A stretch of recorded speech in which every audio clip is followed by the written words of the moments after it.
મહેસાણાના વિસનગરને તામ્રનગરી તરીકે ઓળખવામાં આવે છે। આ શહેરને આ બિરુદ મળવા પાછળનું કારણ એ છે કે એક સમયે વિસનગરમાં તાંબા પિત્તળના વાસણનો ઉદ્યોગ ધમધમતો હતો, પણ હાલના સમયમાં આ તામ્રનગરીમાં વેપારીઓને મોંઘવારીનું ગ્રહણ લાગ્યું છે।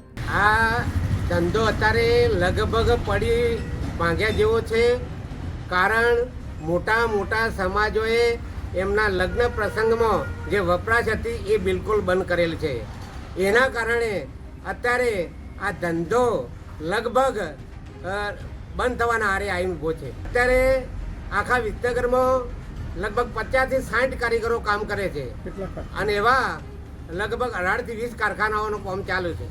પહેલાંના સમયમાં જે કંસારાઓના ઘરે વિસનગરમાં જે કંસારા જ કામ કરતા હતા, એ કંસારા લગભગ 500 થી 700 કંસારા વિસનગરમાં હતા અને લગભગ 200 કારખાનો તોબા પિત્તળનો કંસારાનો ઘરે ચાલતા હતા। ઉત્તર ગુજરાતના દરેક શહેરોમાં આ વાસણ અમે મોકલતા હતા, પણ અત્યારે કોઈ વેપારીના અમારા જોડે ઓર્ડરો આવતા નથી, માટે ફક્ત વિસનગરમાં જ આ ધંધો નાનો મોટો ચાલે છે। આવી પરિસ્થિતિમાં ઘણા લોકોએ આ વ્યવસાય છોડી બીજા ધંધા રોજગારમાં જોડાઈ ગયા છે।